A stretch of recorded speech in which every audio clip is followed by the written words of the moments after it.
Hi friends, எல்லாருக்கும் வணக்கம். நான் தான் உங்கள் அனிதா ஜெகன்குமார், விவசாயி மகள் சேனல்ல இருந்து.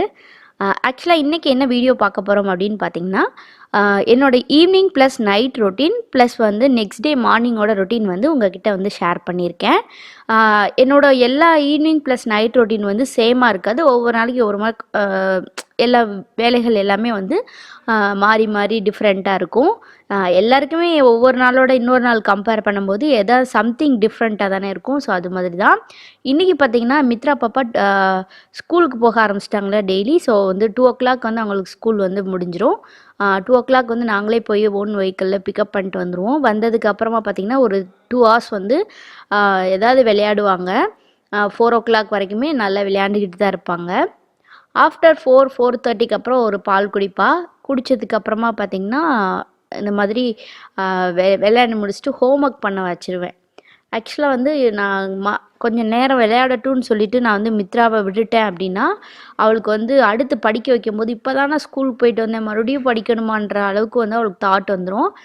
ஸோ அந்த 2:00 வந்துட்டு அந்த 2 hours விளாண்டதுக்கு அப்புறமா வந்து இன்றைக்கி ஸ்கூலில் என்ன நடந்துச்சு என்ன அப்படின்னு சொல்லி நான் கேட்கும்போது பார்த்திங்கன்னா, அவள் ஒவ்வொரு விஷயமா வந்து என்கிட்ட வந்து ஷேர் பண்ணுவாள்.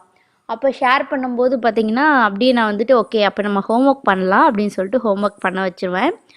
அதுக்கப்புறமா ஒரு 4:30 5:00 ஹோம் ஒர்க் எல்லாம் முடிச்சிருவா. அதுக்கப்புறமா நான் வந்து ஈவினிங் ஏதாவது ஸ்நாக்ஸ் கொடுப்பேன். சாப்பிட்டுட்டு அவங்க வந்து விளையாண்டுட்டு இருப்பாங்க. அதுக்கப்புறமா பார்த்திங்கன்னா, நம்ம வீட்டில் வந்து ஏதாவது ஸ்நாக்ஸு சாப்பிட்டது, அதுக்கப்புறமா வந்து டீ குடித்தது, பால் குடித்தது, இந்த மாதிரி சின்ன சின்ன ஜாமான்கள்லாம் கிடக்கும் இல்லையா. ஸோ அது எல்லாத்தையுமே வந்து நான் வந்து அப்படியே கழுவி வச்சுருவேன். அப்போக்கப்பயே பார்த்திங்கன்னா, எல்லாமே நம்ம வந்து கழுவி வச்சிட்டோம் அப்படின்னா நம்மளுக்கு வேலை கொஞ்சம் கம்மியாக இருக்க மாதிரி இருக்கும். இல்லைன்னா ஒவ்வொரு தடவையும் பார்த்திங்கன்னா ஏதாவது வேலை இருந்துக்கிட்டே இருக்கும். அதுவும் சிங்க் ஏரியா வந்து நம்ம லேடிஸ்க்கு சொல்லவே தேவையில்லை. எந்த ஒரு பாத்திரமாக அந்த ஈவன் ஒரு தண்ணி குடிக்கிறனா கூட ஒரு டம்ளர் எடுத்து யூஸ் பண்ணி தான் ஆகணும். ஸோ அந்த மாதிரி வந்து பாத்திரம் சிங்கில் இருந்துக்கிட்டே தான் இருக்கும். நான் அதனால் அப்பா வந்து அதை க்ளீன் பண்ணுறதுனால எனக்கு கொஞ்சம் வேலை கம்மியாக இருக்குது. இது பார்த்திங்கன்னா, சிங்கில் வந்து புதுசாக வந்து நான் ஒன்று வாங்கியிருக்கேன். என்னென்னா, அது வந்து ஸ்ட்ரெயின் பண்ணுற ஒரு நெட்டு தான். அது வந்து ரொம்பவே எனக்கு யூஸ்ஃபுல்லாக இருக்குது. அது ஈவன் ஒரு சின்ன சின்ன கடுகு கருவேப்பிலை கூட எனக்கு வந்து ஸ்ட்ரெயின் பண்ணி கொடுத்துருது. நான் அதோட லிங்க்லாம் நான் உங்களுக்கு வந்து வேணும்னா நான் கீழே டிஸ்கிரிப்ஷனில் கொடுக்குறேன். நான் சொன்னேன் இல்லையா, ஒவ்வொரு நாளும் எனக்கு வந்து ஒவ்வொரு வேலை இருக்கும் ஈவினிங்லன்னு. ஸோ இன்றைக்கி வந்து டியூஸ்டே. ஸோ டியூஸ்டே பார்த்திங்கன்னா, மார்க்கெட் எங்கள் ஊரில் வந்து. ஸோ அதனால் மார்க்கெட்டில் வந்து போய் அம்மா அப்பா காய்கறிகள்லாம் வாங்கிட்டு வந்திருப்பாங்க இல்லையா. ஸோ அது எல்லாத்தையும் வந்து எடுத்து நான் வந்து ரீஸ்டோர் பண்ணி வைக்கணும். இந்த ஈவினிங் வந்து எனக்கு இப்படி இந்த வேலை தான் இருக்கும். இல்லைன்னா மேபி வந்து வேறு ஏதாவது வீடு கூட்டுற வேலை. அதுக்கப்புறம் இன்றைக்கி இந்த டியூஸ்டே மட்டும் நான் கொஞ்சம் முன்னாடியே முடிச்சிடுவேன் வீடு கூட்டுற வேலையெல்லாம். ஏன்னா அந்த காய்கள்லாம் ரீஸ்டோர் பண்ணணும் அப்படின்றதுனால. லாஸ்ட் வீக் பார்த்திங்கன்னா, நிறையவே வந்து வாங்கிட்டு வந்திருந்தாங்க காய்கள்லாம். இந்த வீக் வந்து மித்ரா பாப்பாவுக்கு பர்த்டே வரனால நாங்கள் வந்து கொஞ்சம் நான்வெஜ்லாம் இந்த வீக் டேஸ்லேயே வந்து எடுக்கிற மாதிரி இருக்கும் இல்லையா. ஸோ அதனால் வந்து கொஞ்சமாக தான் அந்த வாரம் காய்கறிகள்லாம் வாங்கிட்டு வர சொன்னோம். ரொம்ப இல்லை, தக்காளி வெங்காயம் அந்த மாதிரி நம்ம யூஸ்வலாக நம்ம என்ன யூஸ் பண்ணுவோமோ அது மட்டும் வாங்கிட்டு வர சொன்னேன். மற்றபடி கீரை தேவையானதை மட்டும்தான் வாங்கிட்டு வர சொன்னோம். இல்லைன்னா இந்த வீக் வந்து வாங்கி வச்சு ஸ்டோர் பண்ணால் அது நெக்ஸ்ட் வீக்கில் வந்து வேஸ்ட்டாக போயிடும். அதனால தான் வந்துட்டு, ஏன்னா நம்ம வந்து தேர்ஸ்டே வந்து பாப்பாவுக்கு வந்து பர்த்டே. ஸோ தேர்ஸ்டே வந்து நம்ம கண்டிப்பாக நான்வெஜ் ஏதாவது கண்டிப்பாக எடுப்போம். அதுக்கப்புறம் வந்து கண்டிப்பாக பார்த்திங்கன்னா, சண்டே ஏதாவது நான்வெஜ் எடுத்தே ஆகணும். ஸோ இந்த மாதிரி போகிறனால நமக்கு வந்து இந்த வாரம் 2 நாள் வந்து நம்மளுக்கு வந்து காய்கறி தேவைப்படாது இல்லையா. ஸோ அதனால் கொஞ்சமாக மட்டும் வாங்கிக்கிட்டாச்சு. அப்படி வேணும்னா நம்ம பக்கத்து மார்க்கெட்டில் வாங்கிக்கலாம் அப்படின்னு சொல்லிட்டு. எனக்கு வந்து ஒவ்வொரு டியூஸ்டேயும் பார்த்திங்கன்னா, இந்த ஆனியன் ரேக்கை வந்து க்ளீன் பண்ணுறது தான் வந்து அப்போக்கப்போ வாரம் வந்து க்ளீன் பண்ணிடுவேன். என்ன தான் நம்ம க்ளீன் பண்ணி வச்சாலும் அதில் வந்து கீழே அந்த தூசியெல்லாம் வந்து வந்துகிட்டே இருக்கும். அந்த ஆனியனில் இருக்கிறதெல்லாம் குலுக்கி விட்டுட்டு நான் அந்த மாதிரி வைப்பேன். அப்போ தான் வந்து ஈரப்பசம் இல்லாமல் வந்து கீழே இருக்கிற வெங்காயம் மேலே வரும், மேலே இருக்கிறத கீழே போடுறதுனால கொஞ்சம் நல்ல காத்தோட்டமாக இருக்கும் இல்லையா. ஸோ அதனால் அப்படி போட்டு நான் ஸ்டோர் பண்ணி வச்சுட்டு அந்த இருக்கிற ஏரியா எல்லாத்தையுமே வந்து நான் நீட்டாக வந்து தொடச்சி வச்சுருவேன்.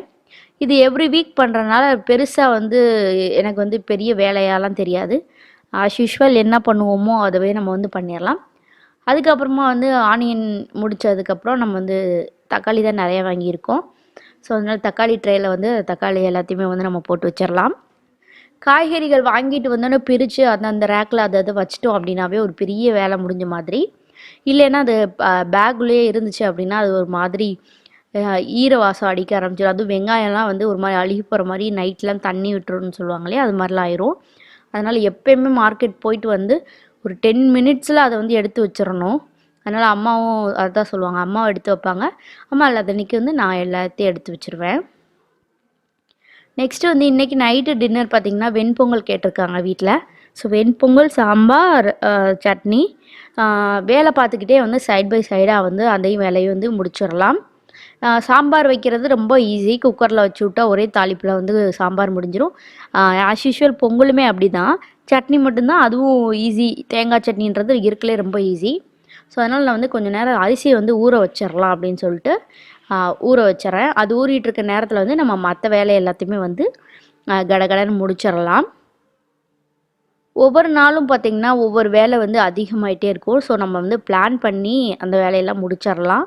ஸோ நான் இன்றைக்கி வாங்கிட்டு வந்த எல்லா காய்கறிகளையுமே எடுத்து ஃப்ரிட்ஜில் வந்து அந்தந்த இடத்துல வந்து ஸ்டோர் பண்ணி முடிச்சிட்டேன். ஸோ எனக்கு வந்து இருக்கிறதுலே பெரிய வேலை அது இன்றைக்கி ஈவினிங் வந்து அதுதான். ஸோ அது எல்லாமே முடிஞ்சிருச்சு.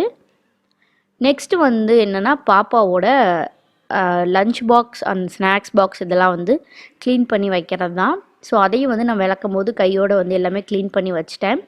ஸோ இந்த ஆனியன்லாம் கொண்ட இடத்துல பார்த்திங்கன்னா ஒரு மாதிரி அந்த தூசியெல்லாம் பட்டு ஒரு மாதிரி இருந்தது. ஸோ அது எல்லாத்தையுமே வந்து நல்லா வெட் கிளாத் வந்து வச்சு தொடச்சாச்சு. இந்த ஒரு சின்ன பேஸ்கெட் வச்சு அந்த பேஸ்கெட்டில் வந்து எல்லாமே வந்து மித்ராவோட snacks box, lunch box, spoon, water bottle எல்லாமே வந்து நான் அதில் கழுவி வச்சுருவேன். ஏன்னா அந்த மாதிரி நெக்ஸ்ட் டே மார்னிங் வந்து நம்ம வந்து ஹரிபரியாக கிளம்பிட்டு இருக்கும்போது எதையும் தேடக்கூடாதுன்றதுனால நைட்டே வந்து எல்லாத்தையுமே எடுத்து அந்தந்த இடத்துல அதை வந்து வச்சுருவேன். அப்போ தான் வந்து எனக்கு நெக்ஸ்ட் டே மார்னிங் ரொம்ப ரிலாக்ஸாக அதை எடுத்து வந்து நம்ம வைக்கிறதுக்கு ஈஸியாக இருக்கும். உங்ககிட்ட பேசிக்கிட்டே நான் வீடியோ எடுத்துக்கிட்டே பார்த்தீங்கன்னா என்னுடைய டின்னர் வேலை முடிஞ்சிருச்சு. வெண்பொங்கல், சாம்பார், சட்னி தான். எல்லாருமே மார்னிங் தானே வெண்பொங்கல் சாப்பிட்டாங்க, நீங்கள் என்ன நைட் சாப்பிட்றீங்க? ஸோ நம்மளுக்கு எப்போல்லாம் பிடிக்குதோ அப்போல்லாம் செஞ்சு சாப்பிட்ற முடியாது. இதுக்கு என்ன மார்னிங் நைட் அப்படிலாம் ஒன்றும் இல்லை. சாப்பிட்டு சுடு தண்ணி குடித்தா சரியாயிடும். அவ்வளோதான். டின்னர் வேலை எல்லாமே முடித்ததுக்கப்புறமா வந்து எனக்கு கவுண்டர் டாப் ஃபுல்லாக வந்து க்ளீன் பண்ணிடணும்.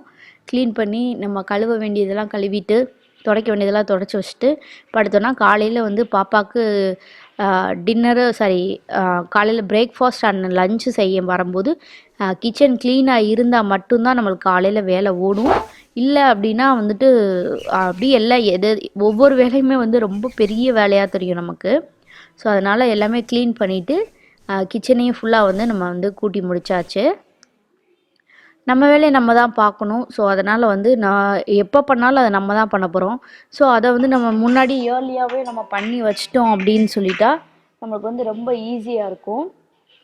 அப்போ தான் வந்து நான் அடுத்து மார்னிங் வந்து அதை வந்து ரொம்ப ரொம்ப க்ளீனாக வந்து நம்ம முடிச்சிடலாம் இல்லையா? ஸோ அதனால தான். அடுத்து பார்த்திங்கன்னா டின்னர் முடித்த உடனே பார்த்திங்கன்னா மறுபடியும் பாத்திரம் சேர்ந்துருச்சு. நான் சொன்னேன்ல, பாத்திரத்துக்கு மட்டும் நமக்கும் பாத்திரத்துக்கு என்னவோ தெரியல, அது வந்து ஒரு பெரிய பந்தம் இருக்குது போல் எல்லா லேடிஸ்க்கும். என்ன தான் நம்மளுக்கு வந்து துவைக்கிறது வந்து பெரிய கஷ்டம்லாம் இல்லை. ஏன்னா துவைக்கிறது வந்து நம்மளுக்கு அவ்வளோ பெரிய இது பிரச்சனை இல்லை. ஈஸியாக வந்து இப்போ மிஷின்ஸ்லாம் இருக்குது. ஸோ துவைச்சிக்கலாம். பட் என்ன தான் டிஷ்வாஷர் இருந்தாலுமே நம்ம கையில் கழுவுற மாதிரி ஒரு ஃபீல் கிடையாது. ஒரு சின்ன சின்ன பாத்திரம் கூட டிஷ்வாஷரில் போட முடியாது, நம்ம கழுவி தான் வைக்க முடியும். ஸோ அதனால் இந்த பாத்திரத்துக்கு நமக்கு எவ்வளவோ பந்தங்கள் இருக்குதான் என்னை பொறுத்த வரைக்கும். ஏன்னா அது வந்து எப்போயுமே வந்து நம்ம நான் இப்போ தான் ஈவினிங் தான் ஃபுல்லாக கழுவி வச்சேன். அதுக்கப்புறமும் நான் கழுவி வச்சேன். இருந்தாலும் நைட்டு தூங்க போகிறதுக்கு முன்னாடி பார்த்திங்கன்னா எவ்வளோ பாத்திரம் சேர்ந்துருச்சுன்னு உங்களுக்கே தெரியும் பாருங்களேன். ஸோ அவ்வளோதான். இப்படி தான் வந்து நம்ம ஒவ்வொரு வீட்லேயுமே நடக்கும். புதுசாக எங்கள் வீட்டில் இங்கே மட்டும் நடக்கலை, நம்ம வீட்டில் மட்டும் நடக்கலை, உலகமே இது தான் பண்ணிகிட்ருக்குன்னு எனக்கு நல்லாவே தெரியும். இருந்தாலும் இதெல்லாம் எதுக்கு காமிக்கிறீங்க அப்படின்னு சில பேர் கேட்பீங்க. உங்களுக்கு ஒரு வேலை இல்லையா, எதை மட்டும் காமிச்சிட்ருக்கீங்க, இன்னும் அதிசயமாக பண்ணுற மாதிரிலாம் சொல்லுவாங்க. ஒரு சின்ன மோட்டிவேஷனாக இருக்கும். சில பேர் வந்து சோம்பேறித்தனம் படுவாங்க, சில பேர் வந்து நல்லா நீட் அண்ட் க்ளீனாக படுக்கணும்னு நினைப்பாங்க. ஸோ இதெல்லாம் இந்த மாதிரி வீடியோஸ் பார்த்தா சில பேருக்கு ஒரு நல்ல எந்துவாக இருக்கும் இல்லையா? ஸோ அதனால தான் என்னோடய நைட் ரொட்டீன் பார்த்திங்கன்னா இப்படி தான். ஃபுல்லாக எல்லா பாத்திரமே வந்து கழுவி வச்சு முடிச்சாச்சு. இப்போது நெக்ஸ்ட் டே மார்னிங் வந்து நம்ம ரிலாக்ஸாக எழுந்திரிச்சு வரலாம். ஒரு 10 நிமிஷம். இப்போ 7:00 எந்திரிக்கணும், நம்ம 8:00 கூட எந்திரிச்சு வந்தாலும் கட கட கடன்னு வேலையெல்லாம் முடிச்சிடலாம். ஸோ எல்லாமே நம்ம கையில் தான் இருக்குது. நெக்ஸ்ட்டு நைட்டு வந்து பாப்பாவுக்கு பால், என் ஹஸ்பண்டுக்கு பால் ஆற்றியாச்சு. எனக்கு பார்த்திங்கன்னா நான் வந்து இப்போ ஒரு 1 மந்த்தாகவே சுடு தண்ணி தான் குடிச்சிட்ருக்கேன். எனக்கு ரொம்ப ரிலீஃபாக இருக்குது. நைட் டைமில் வந்து சுடு தண்ணி எப்போ எழுந்திரிச்சாலும் அந்த ஃப்ளாஸ்கில் ஊற்றி வச்சுட்டு கொஞ்சம் தொண்டையில் நல்லா சுடுற மாதிரி குடிக்கிறது வந்து எனக்கு ரொம்ப நல்லா இருக்குது. இது வந்து வெயிட் லாஸ்க்காகலாம் இல்லை, பட் எனக்கு ரொம்ப சாட்டிஸ்ஃபைடாக இருக்குது. ஒரு மாதிரி தொண்டைக்கு இதமாக இருக்குது. இப்போ பார்த்தீங்கன்னா நெக்ஸ்ட் டே மார்னிங் ஆகிடுச்சு. ஸோ இன்றைக்கி மார்னிங் வந்து மித்ராவுக்கு வந்து ஸ்கூல் இருக்குது. ஸ்கூல் டைம் வந்து 9:00. இப்போ டைம் பார்த்திங்கன்னா கரெக்டாக 8:00. 1 ஹவருக்கு முன்னாடி வந்து நான் பாப்பாவை எழுப்பியிருக்கேன். 1 ஹவர்லேயே வந்து அவளை கடன்னு நான் வந்து ரெடி பண்ணிடுவேன். அவள் வந்து கரெக்டாக அவளை என்ன சொல்லி எழுப்பணும்னு எனக்கு தெரியும். ஏதாவது ஒரு புதுசாக இன்றைக்கி வந்து நம்ம பார்க்குக்கு போகிறோம், இன்றைக்கி உனக்கு புது ட்ரெஸ் போட போகிறோம், அந்த மாதிரி ஏதாவது சொன்னோம்னா அவள் டக்குன்னு எந்திரிச்சிருவா குசி ஆகிட்டு. ஸோ அந்த மாதிரி சொல்லி எழுப்பிடுவேன். அவள் அடம்லாம் பிடிக்க மாட்டா, சமத்து கேர்ள் தான். பார்த்திங்கன்னா ப்ரஷ் பண்ணியாச்சு, அதுக்கப்புறம் வந்து குளிச்சாச்சு. இன்னும் வந்து ட்ரெஸ் சேஞ்ச் பண்ணிவிட்டு சாப்பிட்டுட்டு அடுத்து வந்து ஸ்கூலுக்கு கிளம்ப வேண்டியது தான் வேலை. பாப்பா வந்து இன்றைக்கி வந்து ஜீன்ஸும் டாப்பும் வந்து போட்டுக்கிறேம்மா சொன்னால், சரின்னு சொல்லிட்டு அவளுக்கு எடுத்து போட்டு கொடுத்தாச்சு. பாப்பாவுக்கு வந்து கலர் யூனிஃபார்ம் தான். யூனிஃபார்ம் வந்து நெக்ஸ்ட் இயர்லேருந்து யூனிஃபார்ம் வந்து அவளுக்கு இருக்கும். போகும்போது வந்து ஒரு டம்ளர் பால் மட்டும் குடிச்சிருவேன். ஏன் டம்ளர் குடிக்காமல் டப்பாவில் குடிக்கணும், ட்ரெஸ்ஸில் வந்து சிந்த மாட்டா. ஸோ அதுக்காக வந்து அந்த டப்பாவில் கொடுக்குறது. இன்றைக்கி அவளுக்கு லஞ்சு என்னென்னா பருப்பு சாதம், மஷ்ரூம் ஃப்ரை, ஸ்நாக்ஸ்க்கு வந்து ஃப்ரெஞ்ச் ஃப்ரைஸ் அண்ட் வந்து ஆப்பிள், இதுதான் வந்து இன்றைக்கி வச்சு விட்ருக்கேன். பருப்புக்கு நடுவில் வந்து கொஞ்சம் பருப்பு தான் வச்சுருக்கேன், லிக்யூடாகவே கொஞ்சம் பருப்பு வச்சுருக்கேன். மதியானம் அது கலந்து சாப்பிடும்போது கெட்டியாக இல்லாமல் நல்ல குலைவாக இருக்குள்ள அவங்க டீச்சர்ஸ் வந்து அதை எடுத்து கொடுத்துருவாங்க, கரெக்டாக சாப்பாடு ஊட்டி விட்ருவாங்க. இப்போ பாப்பா வந்து ஸ்கூலுக்கு கிளம்பியாச்சு. டெய்லியும் நான் வந்து அப்பா கூட நானும் போய் விட்டுட்டு வருவேன். இந்த 1 வீக்காக வந்து அப்பா மட்டும் இல்லை, நீ வீட்டில் இருமா, நான் போய் விட்டுட்டு வரேன்னு சொல்லிட்டாங்க. பாப்பாவும் சிரிச்சுக்கிட்டே சந்தோஷமாக ஜாலியாக போயிட்டு வரேன் மம்மி பாய் அப்படின்னு சொல்லிட்டு கிளம்பிட்டாங்க. கண்டிப்பாக இந்த வீடியோ உங்களுக்கு பிடிச்சிருக்குன்னு நினைக்கிறேன். பிடிச்சிருந்தா நம்ம சேனலை சப்ஸ்கிரைப் பண்ணுங்கள்.